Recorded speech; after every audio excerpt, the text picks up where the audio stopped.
Welcome back to Getting Some Head. I'm Michael fucking Rainey here with my dear friend Naeem Ali. Naeem, hey, how the heck are you, buddy? How you doing, bro? Great, man. Great, great. I'm happy to see you. Naeem, you're one of the most requested guests on the show. That's crazy. That's completely crazy. Believable. You have one of the most unique minds of anybody I've ever encountered. Damn, yeah, I'm a little retarded. Yeah. I'm a little fucked up. Like, you know. Well, you're a very special kind of retarded then, if we're going to use that. But I got a million questions I want to ask you. A lot of people submitted questions too. Okay. I feel like I with what I know about you in the short time that we've been friends, I feel like I do know a lot, but at the same time, I want to ask some very specific questions to find out a little bit more about what makes you you. Ooh, okay. I like that. I like details. All right. Mm-hmm. So if you don't mind, I'm going to kick it off here. What is a memory that brings you joy? Oh, a memory that brings me joy. All right. Damn, the first memory that comes to mind, I think I might have been maybe 11 or 12. Mm-hmm. And my sister took me and like all like her younger siblings and like my little cousin. She took us sledding over there on Lincoln Drive. Yeah. Oh my god. And it was so dangerous. Yeah. Bruh, I could have hit any tree at any point in time. God just made sure I didn't crash into something, bruh. It was the most fun I probably ever had. Just so much fun. And she like I think if I was 11 or 12, my sister probably was 16, 17. Mm-hmm. So she just had all her teenage friends was like smoking and drinking at the top. And we were just sledding the whole time. Yeah. And then she got on the sled one time. Her and her boyfriend got on the sled. And they're flying down, flying. And then their sled kind of like veered to the left.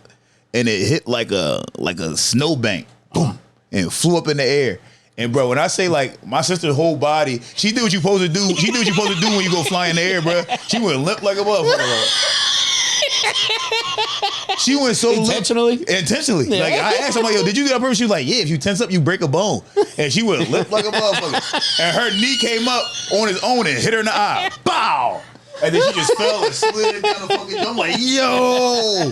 I'm like, how the fuck you just do that? Her eye was black as hell. Big ass black eye. And my sister light skinned. She's super light skinned. Like almost white looking. Like big as hell. Purple and blue. Uh-huh. And then we get back home. My mom sees her face and she was like, oh, your boyfriend hit you, didn't he? He hit you. And then my sister's like, no. She's like, I hit a snowbank and my knee hit my eye. And that just sounds like a lie.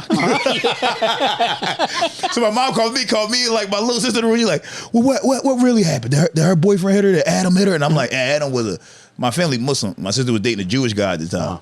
So she was just looking for a reason. Yeah. And she's like, did Adam hit your sister? I'm like, no. I'm like, her knee hit her in the eye. She's like, she told you to say that, didn't she? I'm like, it was a whole thing. Nobody did control the weather to make it snow. Yeah, Bob, you skipped indirectly. The part. You're right, yeah, you skipped the part that was actually his fault. But yeah, bro, I'm like, but it was the most fun I ever had. Like, as a kid, and we were out there for like I hate the cold. We were out there for like 2 hours, bro.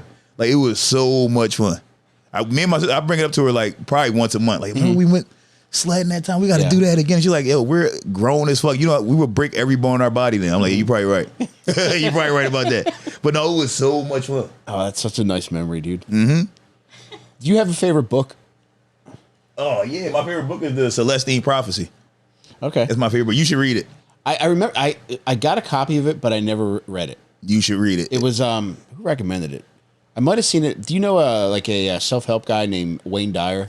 Yes, yeah. I think it might have been like a recommendation under some kind of like book list he had. Okay, yeah. It's a great book, especially for like comedians, like people that have to interact with a lot of people. It's a great book because it's the book is about like protecting your energy, and it teaches you about like all the different types of like energy vampires. Like, so basically the book breaks down how like most of the people you run into in life are trying to pull something from you. Yeah. There's some type of energy they want, and they'll do different things to pull it from you. So one of the examples is like the authoritarian. So you got the person that'll like a nun in Catholic school. They'll be like, "What are you doing, Michael?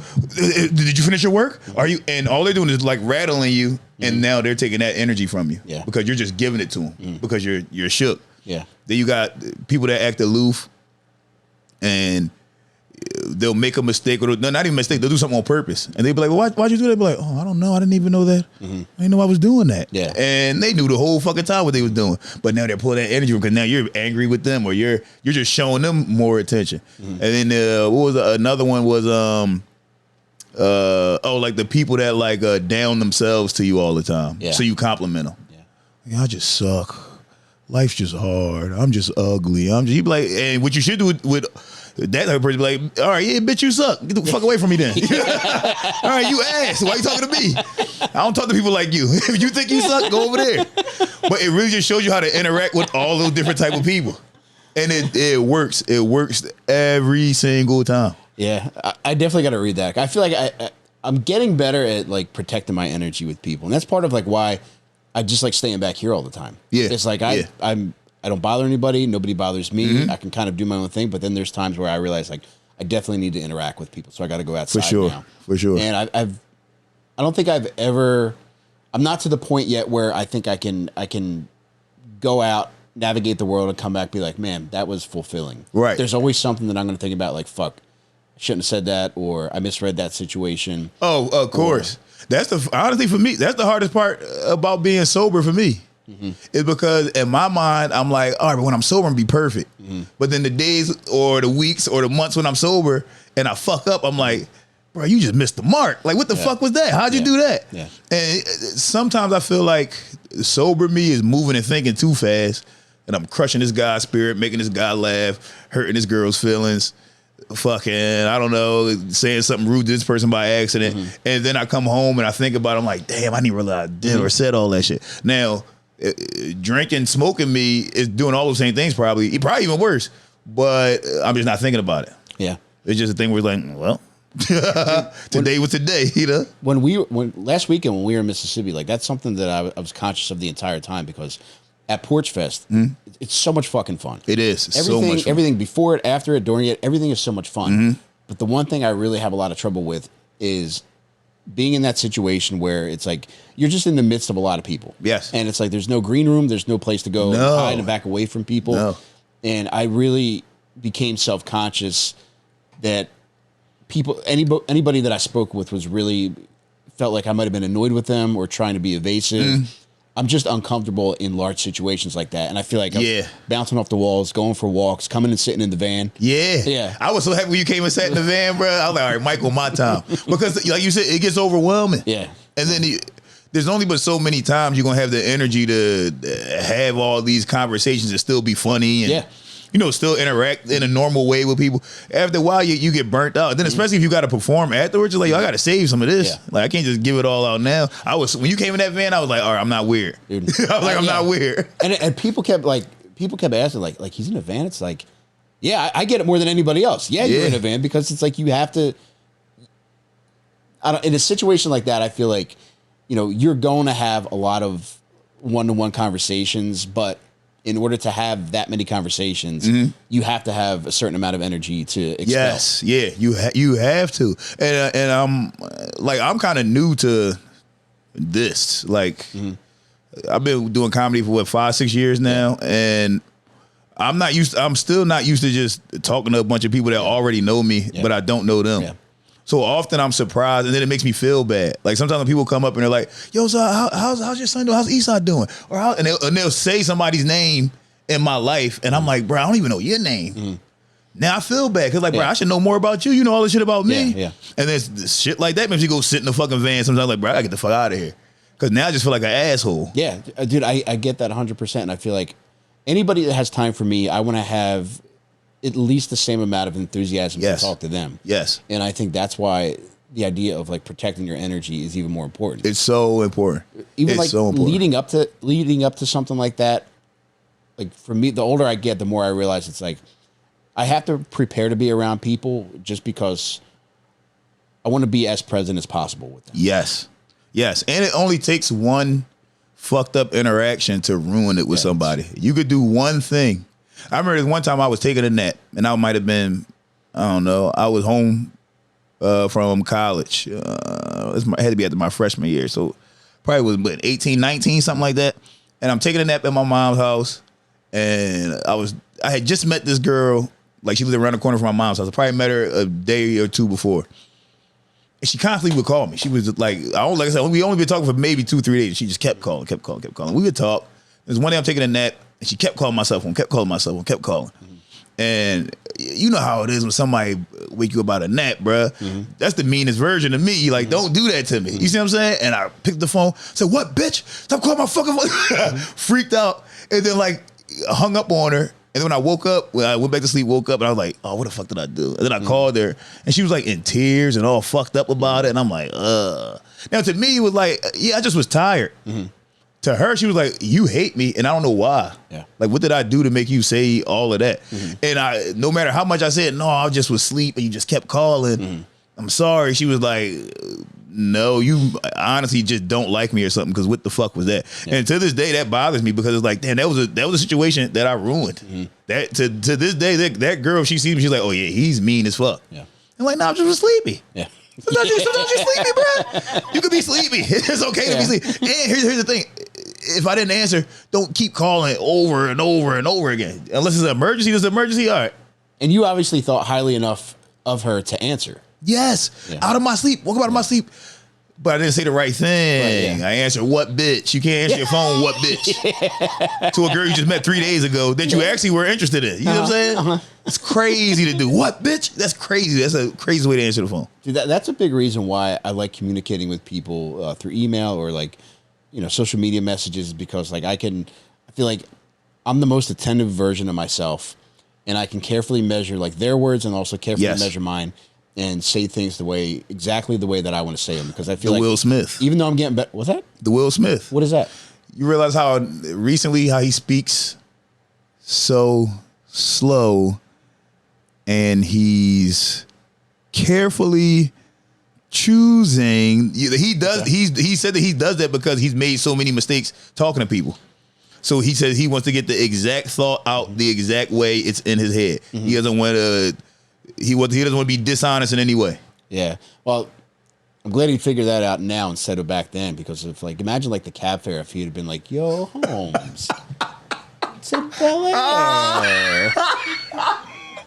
Would have paid at least twice what he paid, Naeem. Yeah, right. Yeah, true. He couldn't do that when he was younger. Yeah. That's crazy. And it's also annoying. Yeah. Like, don't talk like that, bro. Lie. Fuck it. I'd rather you lie to me, nigga. Don't talk all slow like that. Hurry up. That's crazy. Yeah, fast lie is much better than a slow truth. At least you're being respectful of my time. Right, yeah. Speedball that lie, bro. Hurry up. God damn. That's crazy. Naeem, what did a typical summer day from your childhood look like? Ooh. Wake up, usually to the smell of pancakes or turkey bacon or something that my mom's making. Sometimes coffee, because she'd be making coffee for herself in the morning. I used to wake up pretty early in the summer, maybe around 8, 9 o'clock. My mom wakes up early, so she starts cooking 6, 7 a.m. So you smelling it through the vents. You get up, go downstairs. She's like, "Yo, go the fuck back upstairs and brush your teeth." You go upstairs, brush your teeth. You come back down. You eat, chill for a little bit. Usually I probably watching cartoons or something. What did you like? Back then, I was heavy Dragon Ball Z. Anything with superheroes and fighting. Like, that was my thing. Power Rangers, Superman. What was you remember that Batman cartoon that was kind of dark that came out back then? All right. Are you 37? Yes. All right, I'm 46, so I think I was unaware of a decade under me. Oh, okay, yeah, because you were doing cool shit by the time I was fucking. I was jacking off to Baywatch and other weird shit, man. Again, you cool shit. You see what I'm saying? Nah. That'd have been cool shit to me back then. Shit, but yeah. So then I was just all in the cartoons. Then usually around 12, 1 o'clock, my mom was putting us in the street. Like, all right, you can go sit in the house all day, go outside, do something, go find your friends, go play, go do something. You go outside. Got to be back in the house by probably 4. What time I used to go see Mr. Jordan? So yeah, probably by 4, 5 o'clock, I'm back in the house, and then my mom's taking me to boxing.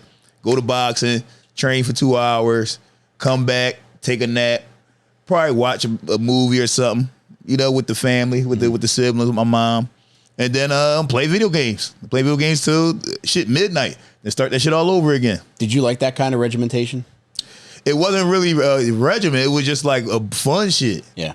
You said summer though. Now I left a huge part out in this. My mom did this thing when we were kids where she made us do summer school because my mom was a teacher. Okay. So she would have like me, all my siblings, and then a bunch of my cousins that's around the same age, and she would make us do work for like 3-4 hours out of every fucking day, like worksheets. Reading shit. She'd give us a book and be like, all right, read this. I want y'all to give me a report by next week. Like my mom was like on it, bro. Like with the fucking school shit. She was on it. Like she was on it. And that part I hated. And I hated not because I was used to her being on my ass about like academics, but it was because my cousins wasn't used to that shit. So they used to be coming at me about it. Like, why the fuck your mom? Why my dad dropped me over here with y'all? Like, I want to. I don't do this when I'm home. Like, why the fuck I got to do schoolwork when I'm at y'all? I'm like, that's just how my mom is. And bro, you know how I feel when you a little kid and people talking shit about your mom. You see what I'm saying? It just make you feel horrible. Like, I want to kill this motherfucker, but he'd beat my ass. You see what I'm saying? I can't even do nothing about it. But yeah, so that was a big part of summer. For like 3-4 hours of just books, math worksheets, all type of shit like that. Were you in gifted classes? Yeah, I was. I was in gifted, and I went to Central High School, but I got kicked out. What'd you get kicked out for? All right, I done told this story too many times, but I'll say it over time. In 9th grade, right, I was like drawing pussies, right? Yeah. I never heard this. Yeah, and I would put them inside of people's lockers. Yeah, but it was just it was nothing. It was a pussy doodle in class in the locker, and I'm about my business. I'm just out of here. Now it got to the point where they were like, by the time I got to like 11th grade, they was making announcements about this shit. Like, yo, whoever is drawing these explicit things and put them in lockers, if you have any information about this person, please tell us, because this has been going on for years now. We know that we're suspecting that it's somebody in the 264th class because it didn't start until this year, and it's like, bro, it was fucked up. So then there's one day I had got suspended. I had got suspended for fighting this kid, Sean. So I had my suspension sheet, and I drew a pussy on the back of it. And then, like a dumbass, this shit fucking, you know what it is? I flew too close to the sun. You see what I'm saying? Yeah. I was feeling myself too much. And on the bottom, I signed Phil Marino, which was one of my friends that I went to school with. And I put it in this girl named Lauren's locker. Now, me and Lauren went to every school together. Like, I know her since I was in kindergarten. Yeah. We went to every single school together. So now we in high school, and I put it in her locker. And if she didn't know it was me, she wouldn't have said nothing. Yeah. But she didn't know. She just thought she got hit by the fucking pussy drawing fucking bandit. You see what I'm saying? Yeah. So she took that shit to the office, and they saw Phil's name on it. So of course they called Phil in there, and Phil's this Italian kid. So which is why I wrote his name on there. I'm like, if Phil get caught, one, he not gonna say shit. Two, they can't prove that it's Phil because he wasn't doing it. So I'm just thinking like nothing gonna happen. But I mean, drawing pussies is a very Italian crime. I would not peg that on a black guy. That does seem like an Italian crime. You're right. It does. But that motherfucker snitch, bro. He straight told them niggas like, that's naive. No. He like, look at the suspension slip. Look what it's drawn on. And they turned over like, oh, he's nice suspension slip. Then they called me in the office. Worst thing, bro. Worst thing. They called me in the office last. They called my mom. Oh no. They called my dad. They had Phil's dad there. They had Phil's mom there. And then they called me out of class. And I walk in there and it was a fucking ambush, bro. Oh, no. Just a fucking binder, bro. Just whop. Naeem, we know that you've been doing this. You've been doing this since 2001. We know this. And I'm like, bro, what? How the fuck you? It wasn't me. It feels like, come on, Naeem, they know already. And his dad hit the fuck out of him. Did I tell you, you shut the fuck up? This ain't what you do. You shut the fuck up. I'm like, yo. I was fucked up, bro. My mom's like, just embarrassed. My dad sitting there like. By your actions or the quality of the drawings? Bro, the drawings were good. They had to be because everybody knew it was a pussy. Yeah. It could have been anything. If you draw a pussy fucked up enough, it could be an eyeball. Yeah. You see what I'm saying? Yeah. You don't know what it is. And I remember my dad asked me, he was like, you got some type of perverted problem or something? What the fuck you got going on? I'm like, nah, I just been playing around. Yeah. And I remember like for the next like 2 years, they all thought I was fucked up. After they kicked me out of Central, and my mom was like, look, I'm done. She's like, whatever high school you want to go to, you can go there. I don't give a fuck about what's going on. She was like, because this, I don't even understand. I ain't raised you to do this. I don't know what the fuck this is. And I'm like, God damn, bro. I thought it was over. I thought my relationship with my mom was never going to be the same. I'm like, damn. And then they said they was putting in my permanent record. So I'm like, I ain't never gonna get no job. I'm like, damn, I can't even get a job. I'm gonna be a grown ass man, homeless because of this. It's crazy. Just having to turn in your uniform at UPS because they found your drawers. Yeah, because they found my drawers. Now I gotta clean sewers and shit, bro. That's what I thought. I thought my life was over. I'm like, oh, I'm cooked. I'm like, this is done. And it's crazy because, like, you know, when you were a kid, everything is the end of the world. Yeah. Like, I didn't know that I would ever recover from this. And it took so much away from my confidence. Like, I walked around like a fucking, like, I think that's what made me, because you know, I tell everybody, like, I was a super quiet kid. They made me get even more quiet. Wow. Because I felt like, yo, who all knows about this? So, like, even when I got kicked out, I went to King.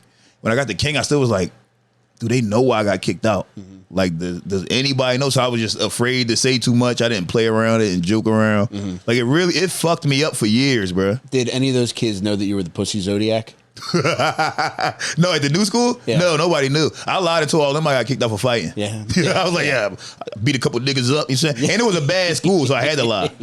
I was like, you know, I almost killed a couple niggas, bro. And they sent me over here with y'all. You better watch if I kill one of y'all niggas. You see what I'm saying? Like, you gotta go in there tough. Yeah. Yeah, you can't tell people you're Pussy Escher.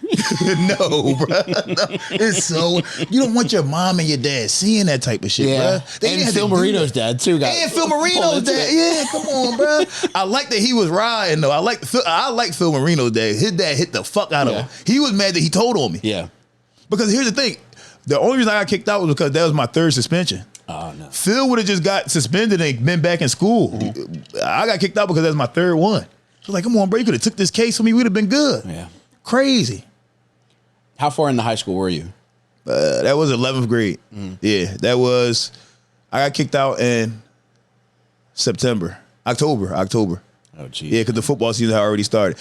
So look, we played against King, and then I got kicked out and played for King. Like, it's crazy. God, yeah.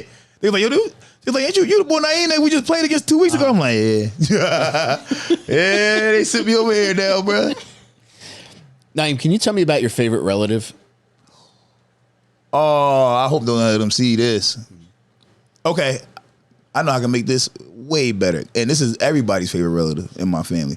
And he passed away. Yo, so my older brother, Kaid, was the man, bro. Like, y'all would have never known me. If he would have been alive, all this shit I'm doing, he fucking around would have been famous. Or he was way funnier than me. He knew how to fight better than me. He was just the man. He just did everything perfect, bro. Like, he was one of those kids that all the adults talked to like he was an adult. From the time we was like, because he was a year older than me. So from the time I might have been 10 and he was 11, he had a mustache when he was 11. Whoa. And all the adults just talked to him like he was on the same level. And he talked to them like that. It was, bro, I never met a kid like that since him. And just had all the personality. I remember when I was in 8th grade, so he was 14. My Uncle Sam is the head of the laborers union, Local 332. He's the business manager. And they have these yearly banquets where like all the laborers come together, you know, the governor, the mayor, all these people come around. And he got Kaid to MC that when he was 14. Whoa. Nigga was 14, bro. And was on stage joking and all. They got a video from that particular banquet. And you see him on stage just fucking too much riz, bro. All the charisma. Making people laugh. Then when he gets done, that's when the real show starts. Because you just see him going around from table to table, shaking people's hands, making them laugh a little bit, going to that table, talking to them. And it's like, bro, if he wouldn't have got killed, I can't imagine. He'd have been, bro, he fucking around would have been one of the funniest people in this city. Like, it was crazy. Crazy. But that's my favorite relative. Kaid was, like, he was the example for me. He was the example that I never could live up to. How much older was he? He was a year and 3 days. Yeah, a year and 3 days. His birthday's August 2nd, mine's August 5th. Oh, wow. Crazy, bro. And when I say, like, I mean, it ended up being the thing that, like, got him killed, but, like, just brave, bro. Like, didn't give a fuck. If you doing something wrong, he gonna fight. You see what I'm saying? Yeah. Like, if you trying to get over on him, he gonna fight. You trying to get over on me, he gonna beat you the fuck up. If you try to get over some old lady on the train, he gonna beat you the fuck up. You messing with this homeless man right here, he gonna beat you the fuck up. Like, he just was that, like, just on it. Prayed 5 times a day, just devout Muslim, just was on. And I'm talking about, my mom used to make us pray probably up until I was 6 or 7. And then after that, it was Kaid making the spray. He was like, yo, come on, time for prayer. Yo, come on, time for prayer. We'd be outside playing. Yo, we gotta go in the house real quick, time for prayer. And it's like, bro, how you even, what you got a fucking alarm in your head? Like, how you know? It was crazy. But that's my favorite relative. That was my favorite relative. He made more of my personality than anybody. Like, and if you meet a lot of people in my family, we all kind of act like this because we're emulating him.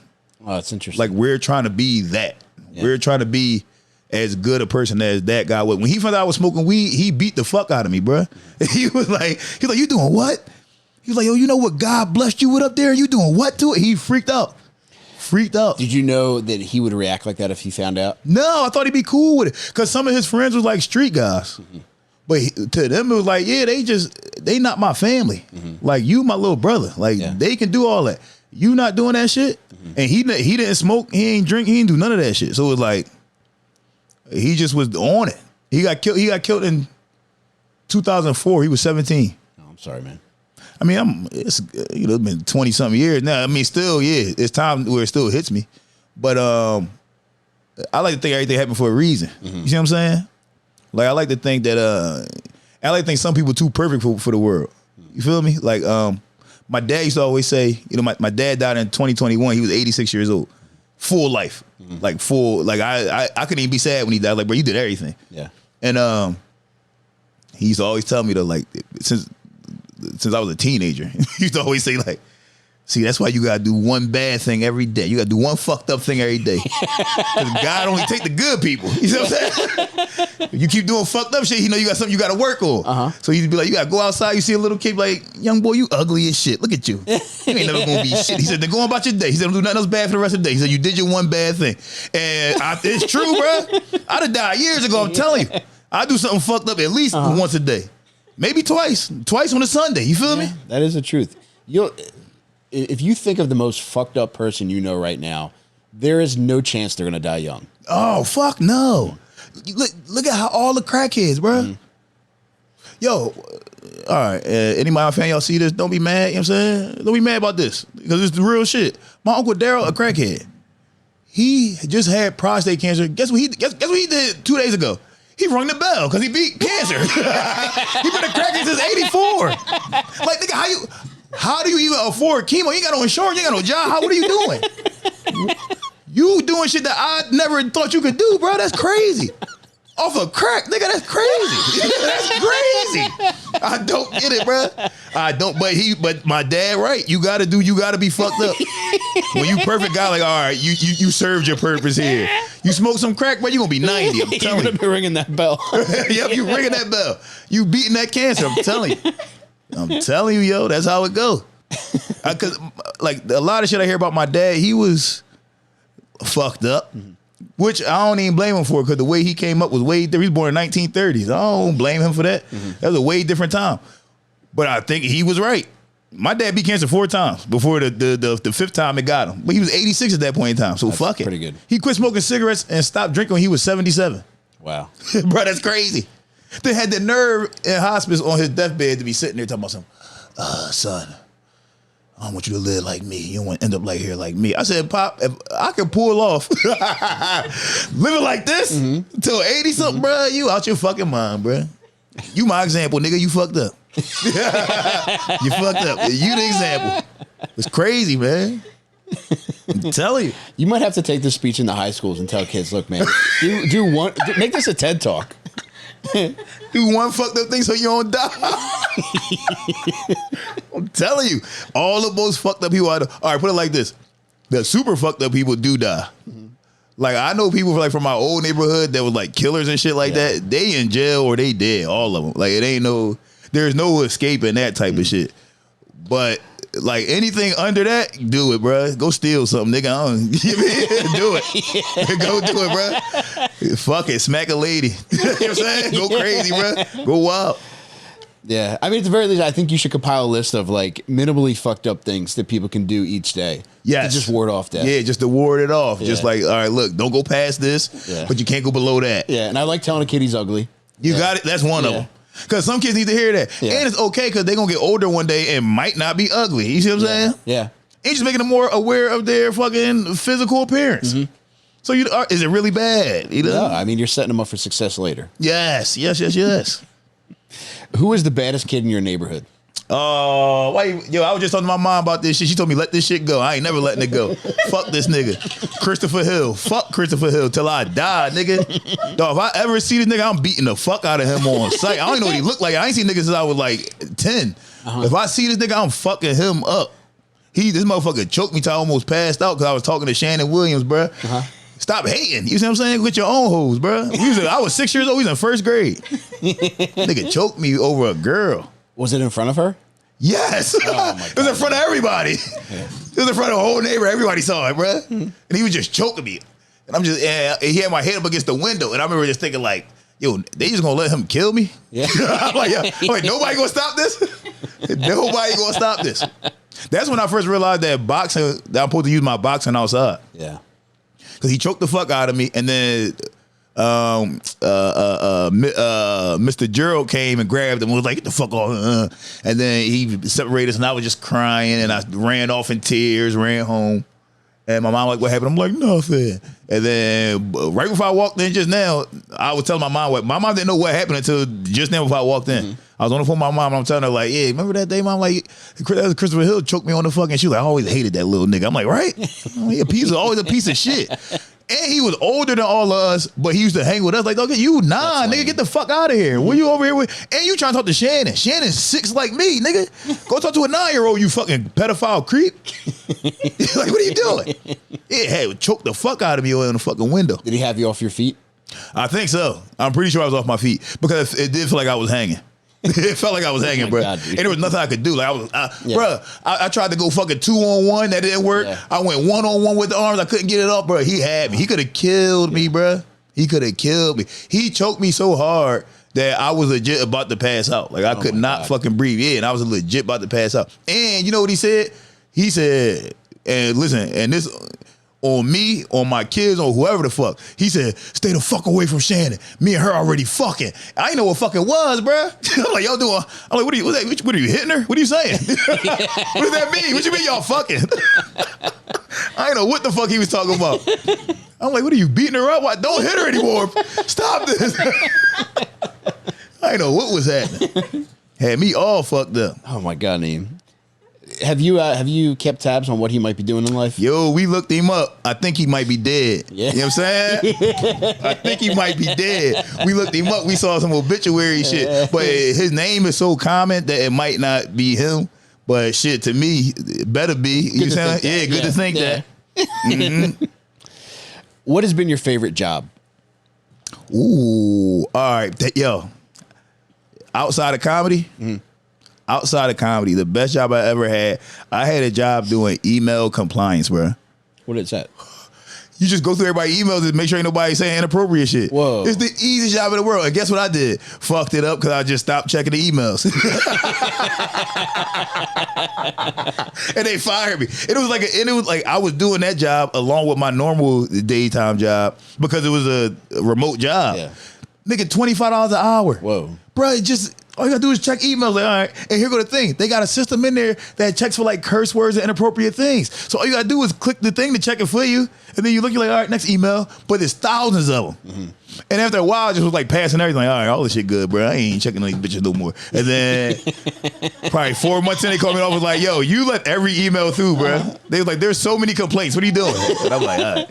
Now, would they try to trick you and send like a sneaky one through? Like, I think that's how they got me. Yeah, I think they got a fat pussy just to stick it in there. Yeah, I think they did. I think that's exactly what they were doing because I would be done all my emails in like 3 hours. Yeah, where everybody else, you never get done the emails. It's 10,000 of them. You gonna finish maybe 2,000-3,000 a day, and then you gonna come back the next day, and it's gonna be 12,000 more emails. Mm-hmm.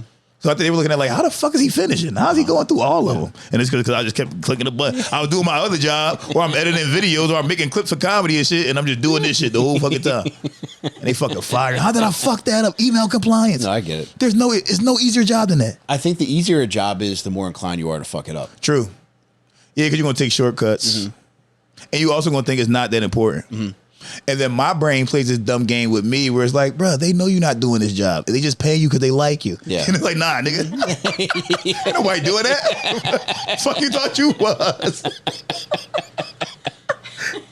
My brain does that to me all the time. Yeah. I'll be cheating on my fucking girlfriend, and my brain will be like, she know you cheating, nigga. She don't even care. She just love you. Yeah, bro. And then I get caught and I be like, damn, she didn't know. Damn, I thought you knew about this and you just let me do it. It's crazy. Is there one bit of advice you could give to anybody who's cheating on their spouse on how to avoid the drama that comes along with it? You got to stop cheating. There is no, karma is real. Energy is real. And just stop, bro. It ain't worth it. It takes away from who you are as a person. You are lying and covering shit up, and you embarrassing your lady because you with this other lady. It's fucked up, bro. And I didn't realize it until I went through it. Like once I got cheated on, I was like, damn, it's fucked up. And she was like, nigga, you cheated on me 12 times. Like, what are you saying? I'm like, but you gonna do it back? That's crazy. You can't cheat back. You gotta just take it. What are you doing? But yeah, you just gotta stop. There's no winning that game. Matter of fact, break up with your girl. No.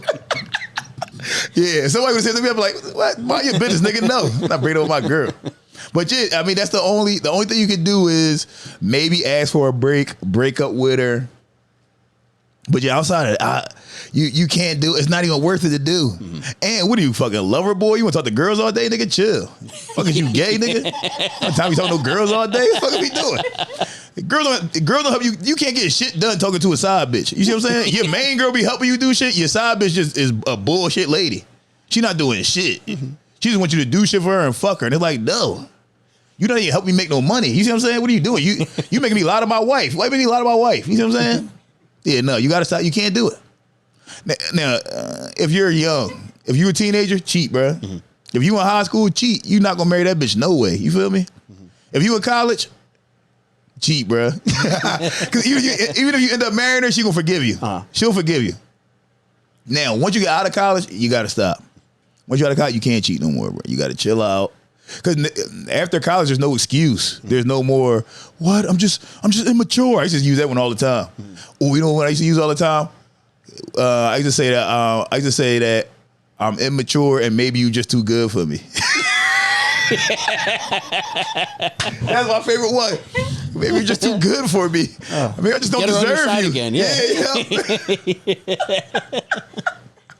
That's my favorite one. Maybe I just don't deserve you. Start crying and shit. Kind of relative to this, there's something that you said before, and you do a bit about it too, but it's about faking a suicide. Oh, yeah. That I would love for people who haven't heard it before to hear about. That's a true fucking story. What brought that on? Just frustration, bruh, and I got caught flirting with some girl, and we got in an argument. And see, here's the thing. Flirting is such a gray area that you can kind of get away with it, right? And we were at like a Halloween party, but the girl that I was flirting with, it just looked so bad. But I got yelled at for the part that I didn't even do. What did you do? The match? Yeah. Yo, no, but look, so the girl's like, so the distance is literally from here to the door. Mm-hmm. And me and my wife standing right here. Mm-hmm. The girl I have been flirting with, it's right there where the bathroom is. Mm-hmm. And she stops and turns and looks at me and she says, like, trying to wave me into the bathroom. Like, bitch, you see my wife right here. Yeah. Like, you did this on purpose. You try to get me fucked up. So my wife and her, they get to arguing, then we get back home, and she is just livid, bro. Just free. Like, I'm tired of this shit. I'm tired of you cheating on me. Now you doing it in front of my face. You can't even chill. We at our friend's party, and I'm like, I'm not cheating. I didn't even do anything. And here's the thing. You ever been so immature that you was dead wrong, but you convinced yourself that you was dead right because you didn't fuck the girl? All I did was tell her I liked her titties. Damn, you know what I'm saying? Like, I fucked her, chill out.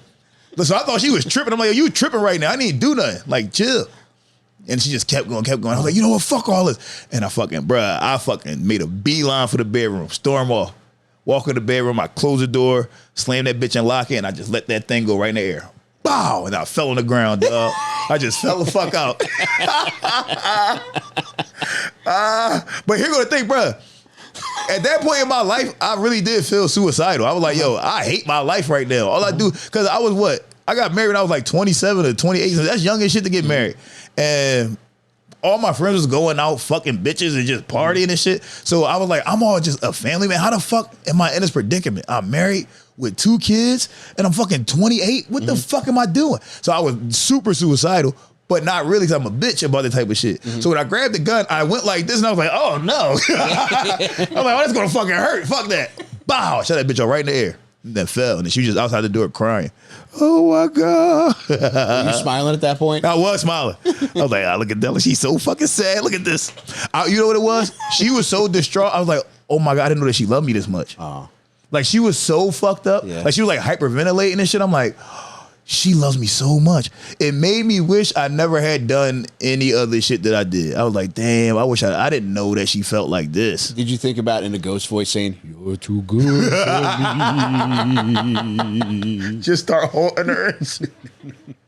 Bro, I was on the ground thinking, how far was I going to go? I'm like, how far can this go? Did you open the door, or did she have to break it down? No, I opened it because I heard her like running to go get her phone. So I'm like, she about to call 911. And I'm like, if the cops get here and I'm just alive, I'm just a normal nigga on the floor. They're gonna be like, what the fuck is this? Do you remember the first thing you said to her? Yes. What'd you say? See, and you want to argue. That's my exact words. I said, see, and you want to argue and shit. I could be dead right now. Look how sad you would have been. The dumbest shit, bruh. I don't know how, bro. We didn't even get divorced for like, she filed for divorce like 6 months later. And that's because I caught her cheating and I left. I was like, I'm going back to my mom's house. Fuck you, bitch. I thought you were going to say you pretended to sign the papers. Yeah, bro. Oh man. Yeah, that was crazy. I can't believe, yo, some of this shit, I showed Ben. Ben was looking at, like, he was like going through my Facebook page and he was screenshotting pictures and sending them back to me. He was like, yo, this isn't the same person as you right now. He like, like the facial expressions, none of this looks like you. He like, I know it's you because, you know, it's you. He said, but like, you just look so serious in every picture. Like, he like, your eyes look different. I was like, yeah. I said, bro, that what? I'm a completely different person. What changed? Well, you know about this. I got knocked the fuck out, the sparring. And I was sparring when I was probably about, it was right after I filed for divorce. And I was sparring this kid, Darmani Rock, shout out to him. And he was great. Like, he was in the Olympic trials. He was a heavyweight. He was young, like 18 years old. Is this the same concussion that knocked you funny? Yes, that's what it was. And we sparring, bro. And I mean, literally maybe 20 seconds into the shit. And the motherfucker 6'6", 275. And he just wham. I remember just going to sleep. And well, actually, not even. I remember getting up and already being on the bench outside the ring. Yeah. And just asking like, yo, what happened? They were like, yeah, he caught you. Whatever. I'm like, all right, ain't the first time, whatever. But I had the worst headache I ever had in my life. Like, I'm talking about, I couldn't bend down my head like below my waist. Like, if I had to go bend down on top of my shoe, it was like just pressure. Like, I think he gave me like a fucking hemorrhage or something, bro. Like, it was fucked up. Nose was bleeding and everything. Went to the bathroom, threw up. Like, I was fucked up. And then for the next 2 weeks, I was just depressed.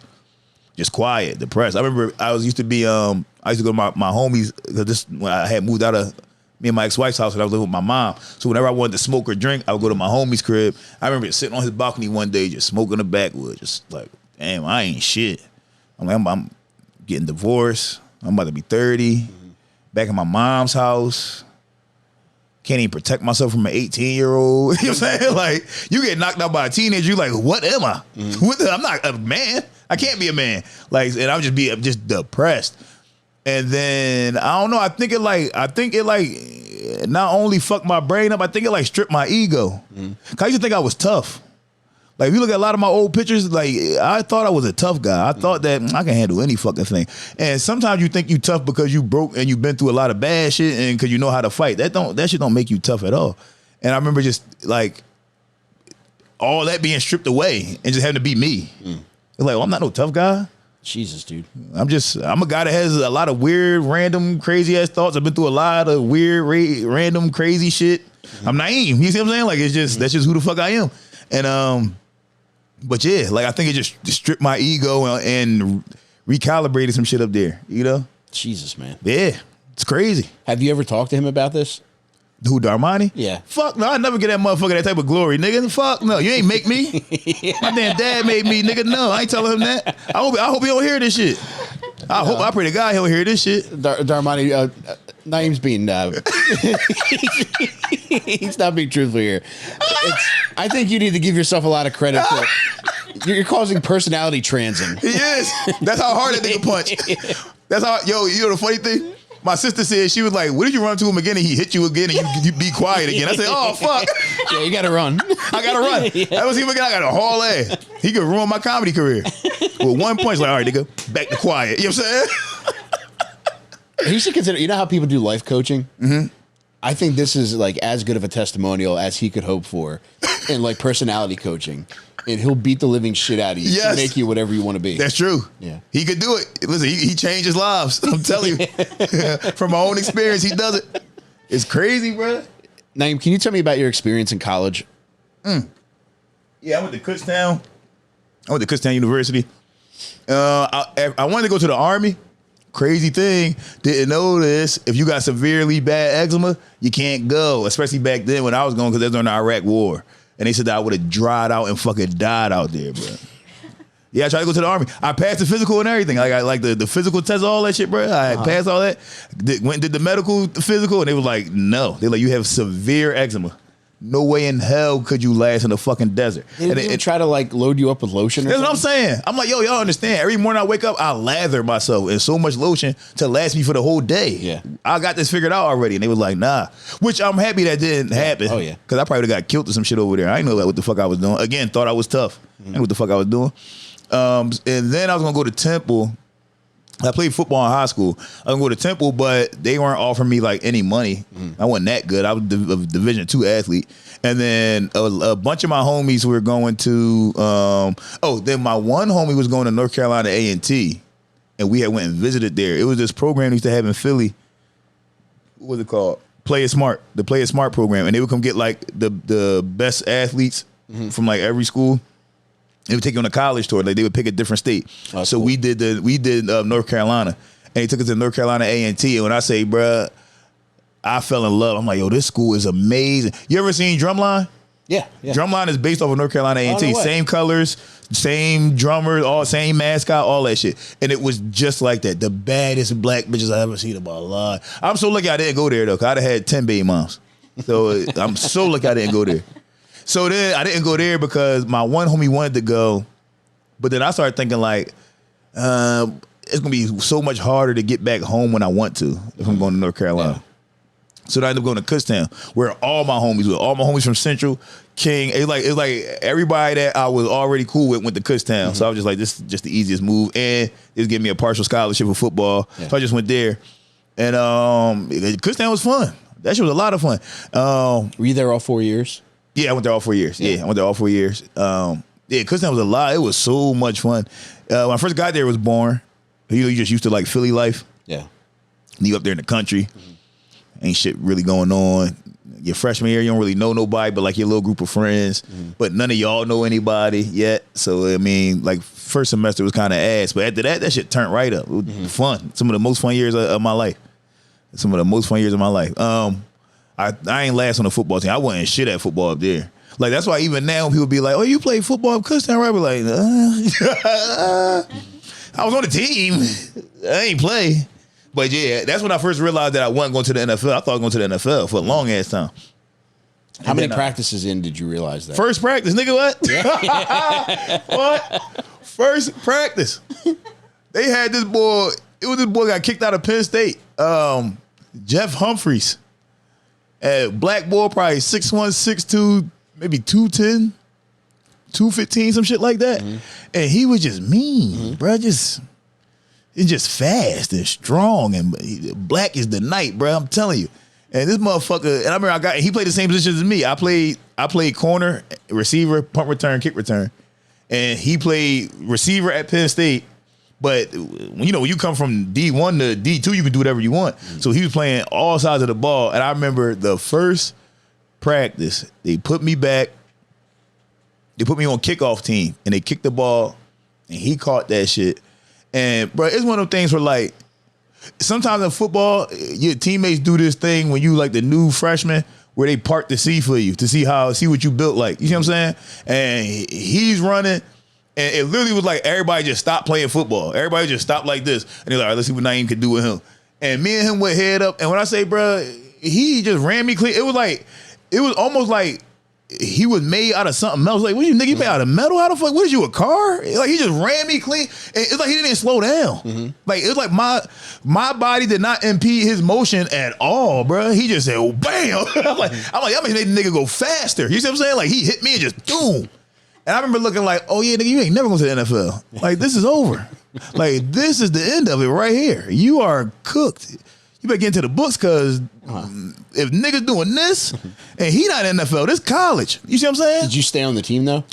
Until my junior year, yeah. And then junior year I quit. I had I tore my meniscus and I separated my shoulder. Oh Jesus. So I had to get 2 surgeries, so I just said fuck it. Mm-hmm. I'm not gonna keep getting injured in practice. Yeah. Never get in the game. And then it's embarrassing, homecoming, your mom and all them up there, and you just stay on the sideline. Mm-hmm. And my thing to get by was what my mom was, and I was always hurt. I always just tell her, like, yeah, I can't play this week. You know, I fucked this up, my rib fucked up, my But it wasn't that. If I was healthy, I wasn't gonna get in the fucking game. Mm-hmm. Like it wasn't gonna happen. But yeah, that's when and here goes the thing. I don't think that I wasn't talented enough. I think I ain't had a work ethic. Okay. And I didn't have the know-it-all. Like, football came easy to me, like, at every other point in my life. So I think when that happened, it was like, oh, you were delusional. You were playing in the city with a bunch of these city guys that's not as good as these country motherfuckers. You know what I'm saying? Because Jeff Humphreys, he was from up there. Like, he's from, like, Pottstown or some shit like that. Like, he wasn't from Philly. So I think it just hit me then, like, damn, I'm just not good at all. Which I was a freshman. I was 18. He was a senior or some shit like that. A man. He's a man. Yeah. He probably was like a redshirt senior. So he probably was 22. Mm-hmm. I'm 18 years old. Of course you're going to run me the fuck over. But yeah, I just think I needed a little bit more guidance, you know? But yeah, it's still fun. Just being on the football team in college, you get pussy. Oh, I couldn't walking around with the Kutztown football sweat. Bro, the best feeling in the world is walking around with Kutztown football sweatsuit on. Freshman year, nobody know who you is, and all the girls like, who you? You on the football team? Yeah, you know I'm from Philly, man. You got hit with the cool voice. Yeah, you know, man. You got barely open your mouth when you talk. Yeah, man. You know, man. I just be doing shit, man. Got hit with the cool shit. Mm-hmm. Naeem, do you remember the first time you got drunk? Yes, I do. Freshman year of college. Really? Yes. Yeah. Freshman year. Yeah. You know, black people don't drink in high school and shit because don't nobody got like a lot of white people, they finally be having liquor cabinets and shit like that. Black folks, your parents drink all their liquor. You know what I'm saying? Like ain't nothing left over. Like if it's one of them nights, that shit gone. So when I got to college, it was this kid, Barron. Barron was like a junior he was on the football team. I remember he was like, and it was the homecoming party. And he was like, look, y'all not gonna be no fucking pussies. Y'all not gonna be no young boys. He said, we gonna get fucked up. We gonna pregame, then we going to the party. I was like, all right, bet. And it was me and my homie Danny. He went to Millersville. One of the best football players I've ever seen in my life. Danny Smith. He committed suicide that same year, freshman year, because he sidebar, kid shit. Like we were talking about how kids think everything the end of the world. He failed 2 classes freshman year and got put off the football team. And when he went home for Christmas break, he didn't want to tell his dad, so he killed himself. Oh my God. Crazy, right? Crazy shit ever. But anyway, so it was me, Danny, Barron, we all in his dorm. And he was like, I'm about to make my famous punch. It wasn't no famous punch. It was fucking Vladimir and High C. And he just was dumping all that shit inside of a fucking bucket. And then just kept pouring, just kept giving it to it. I remember Danny told me, he was like, yo, he like, dog, we don't drink, bro. And I was like, I know. I said, I ain't never drink before. And he was like, what you gonna do? I was like, nigga, I'm drinking this shit. I'm like, Barron, the captain on my football team. And he was like, nigga, I ain't. Danny used to talk like from the back of his door. He was like, nigga, I ain't never drinking that shit, nigga. You crazy. And every time Barron gave him a fucking cup of that shit, we all be drinking. We toast and shit, and then everybody drinking, and Danny throw that shit right behind him on the floor. He like, yo, this shit good as shit. Let me get some more. Yo, let me get another one. You saying? And so the whole night, everybody thinking that he just drinking everybody under the table. Meanwhile, I'm looking like, dog, he not drinking none of that shit. And I was fucked up. I was so fucked up. But and it was all Vladimir. You know that shit tastes like rubbing alcohol. Yeah. That's the worst shit you could drink. But yeah, that was the first time I ever got drunk. And I remember feeling like I can do this. Because I was 18, no hangover. You wake up at 6 a.m. like, time to go running. You see what I'm saying? Yeah. I feel like, I could do this. But yeah, that's the first time I ever got drunk. Like drunk. I don't think before that, I don't think I ever had a drink. The only time I ever had a drink before that, my mom let me have champagne on like New Year's one time when I was like 11 or some shit like that. But yeah, I think that's the first time I ever got drunk. Jeez, dude. Now, before we move over to Patreon, I want to ask you one more question. What is something you're grateful for right now? Ooh. I'm grateful for a lot of things. The older you get, the more you are grateful for like the small thing. Like usually when I pray in the morning, the first few things I thank God for, like, it's the simple shit. Cause like, bruh, our heart's beating right now. We ain't got to even tell it to do that. You feel me? Cause think about like this. Imagine you had to like, all right, beat. Nigga, I'd have been forgot. You feel me? I'd have been forgot to tell my heart. I'd have died when I was 2 or some shit. You see what I'm saying? So I be praying for shit like that. Yo, thank you so much, God. Or and remember when we was kids, there was a lot of niggas with pacemakers. Where the fuck is all the pacemakers at? You see what I'm saying? Remember that? Bro, I remember when I was boxing, they made me spar this young boy and he had a pacemaker and I punched him in his chest and everybody freaked out. And it's like, bro, why is he in here? You see what I'm saying? We fighting. Why he in here with me? Everybody like, don't. Cause before the sparring round, they like just try, just don't hit him in his chest. And you know, back then you could see the shit. Like the pacemaker, it was like a motherfucker. If somebody put a damn pager under your skin, you see what I'm saying? That's what it looked like. Just on your chest, just a pager just sitting there. And I punched the fuck out that thing, bro. Cause he hit hard. The kid was hitting me hard. And shit was like, bro, I can't hit you. You hit me wherever you want. Fuck that. And him dead in the pacemaker. And they pulled me out the ring, angry as hell. Mr. Jordan was like, "No, why we told you don't hit him in his chest." I'm like, "Why y'all put him in here with me?" You see what I'm saying? Hey, you give me anybody else but him. Was he mad? No, he wasn't mad because he wanted everybody to treat him normal. Yeah, like he wanted. He was like a young Italian kid. He wanted everybody to treat him normal. I think we was both 9 or 10 at the time, and when they told, and I think that's why I did it, because when they told me like, don't hit him in the chest, he said, "You can hit me anywhere, bro." He said, "I'm good." And even when I hit him, it didn't affect him. Like he wasn't like he didn't do anything. He just kept fighting. But yeah, I think but like shit like that. He needed a machine to regulate his heartbeat. You know how fucked up that had to be for like his parents, and for him, like just like trying to be a normal kid. So yeah, I pray for shit like that, like the health of my kids. And God, lately I've been praying for that I found comedy, bruh. I ain't know what the fuck I was going to do. I'm telling you, Mike, I'm not no fucking accountant. That's my job. I hate that shit. You know what I'm saying? I hate that shit. It brings me zero fulfillment. Every day when I get done work, I don't feel like I did anything that is substantial to life or the world. I'm not touching people. It doesn't do anything. It does nothing for me. I never felt like I had a purpose until I started doing this shit. Until I started doing comedy, I was like, all right, now I found my thing. I finally found something that I can do that fulfills me, where I can be creative, where I can write. I'm glad you feel that way, because do you recognize, what you are? Do you have an idea that people view you the way they do?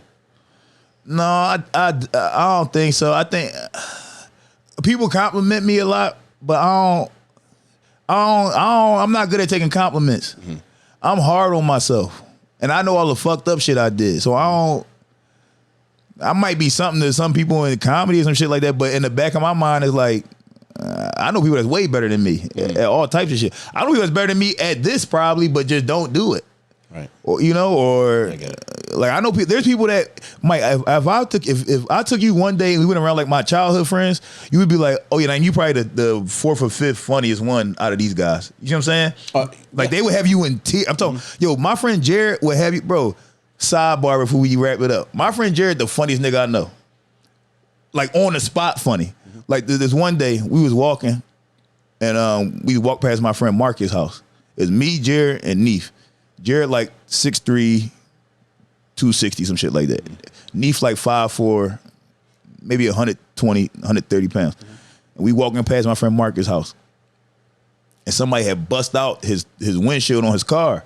So we walk in, I'm like, damn, somebody bust out fucking Marcus windshield. What the fuck happened? And Jared looked, he said, damn, he said, it looked like somebody threw a knife through that bitch, because my homie Neef little as shit.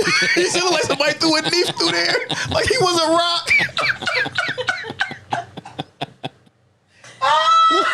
He said, like somebody threw a knife through that bitch. I said, damn. My homie Neef got me, he like, yo, stop fucking playing with me. He got mad as shit, his little ass. I was cracking the fuck up. But he wanted, like, you don't even know where he get it from. And then the other thing is, he hate when people outside of us laugh at his joke. If he not talking to you, don't laugh at his shit.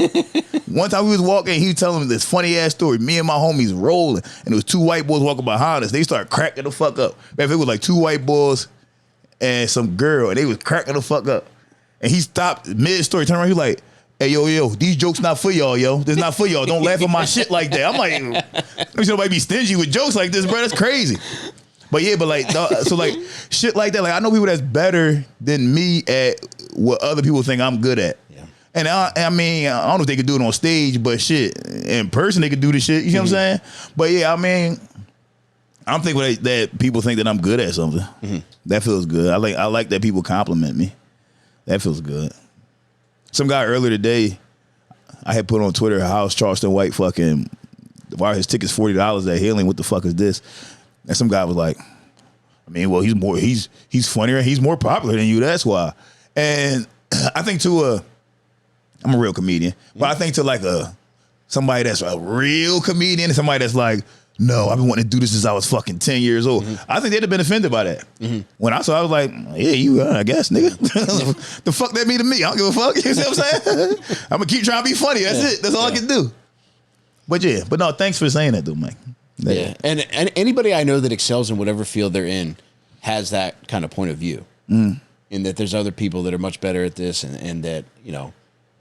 And I think the one thing about you too is like you're just getting started. Like you're only like a few years in and you've already made as much progress as you have. So I think whatever route you choose to go, you're just going to be an absolute superstar in. Damn. Thanks, Mike. Thanks. I mean, it's because of y'all. I hang with the funniest people. Yeah. Well, I mean, that shit helps too. And it's like, I think whether it's you're trying to be funny or if you're funny or, you know, it's important to be around other people who elevate you and that are better than you at any given task. Yes. Like when I first started being around you more, and like Rob, and Zach Amico make me feel like an idiot. Cause y'all be so quick with them fucking puns and shit, bruh. And when I first started comedy, I had so many people that came up to me like, yo, what you doing? You just saying funny shit. That's not comedy. Like your shit, they ain't got no like structure. Like that's not really comedy. And I remember feeling when I like that, my first year of comedy was me doing what I'm doing now and then trying to change it to fit more of a setup punchline type of shit, right? And then eventually I just be like, that ain't me. It's not you. Yeah, it's not me. I can't do that shit. But just like when I started being around you, and like I said, when I was around Rob, and whenever I go to New York and be around Zach, I used to feel so dumb. I'm like, how the fuck are y'all thinking of this? I can't do it. How the fuck? And now lately, I've been catching on. I'm like, I can throw a pun out. I can figure out a pun, but still nowhere near y'all. Like that shit crazy, dude. There was. For all the time that we spent in the car when we went to Mississippi, like I wish I was recording the entire time because that was a fun ride. You were saying so much shit. There were some things that like I was writing down. Yeah, and it was like you said something. Let me see if I can pull it up right here that I kept. It wasn't in the car though. It was like I heard you above everybody else at Porch Fest. You were talking about just being funny. You said I can go back and forth. I got notebooks and I got brain.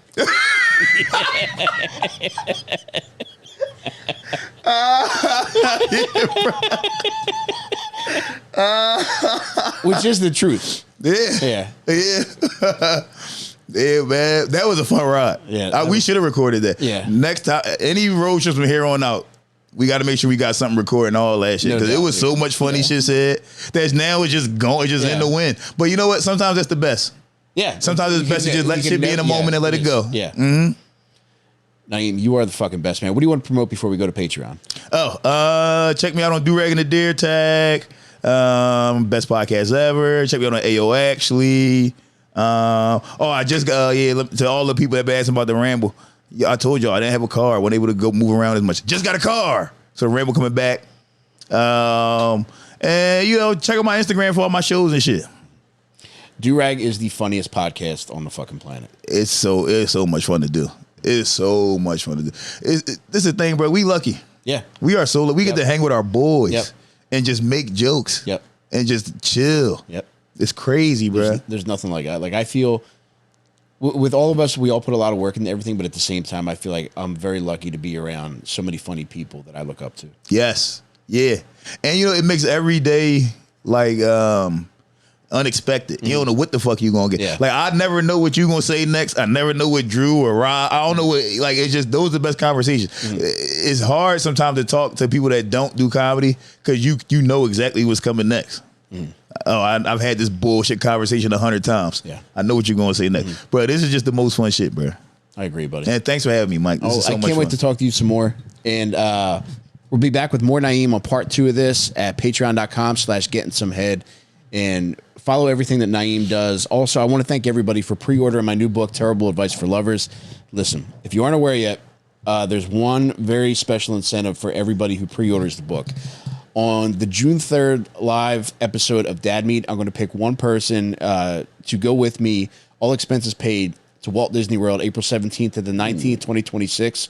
We're going to have the weekend of that Disney perverts dream of. And on top of that, too, the Friday, I'm going to have a stand-up comedy show. I'm bringing 2 of my buddies with me. We're going to have a lot of fun. And even if you don't get picked for the trip, I'm going to send out the itinerary to everybody who wants to pay to go to Disney on their own. You're welcome to join us and do all the fun shit we're going to do. Friday, we're going to go to a park. We're going to go to have the comedy show. Saturday, we're going to do all 4 parks in one day. And then Sunday, we'll figure out what the fuck we're going to do. But we're going to have a busy weekend. We're going to have one of the most fun weekends you can imagine. And if you haven't pre-ordered yet, you can do so by going to onperks.com. Pre-order my new book, Terrible Advice for Lovers. On top of that, we'll see you over at patreon.com/gettingsomehead, where we're going to have another hour with Naeem. And on top of that, too, Naeem's also going to do an After Dark episode where I'm going to be talking love and sex stuff with him. Ooh, yes. All right, we'll see you guys over there. Later.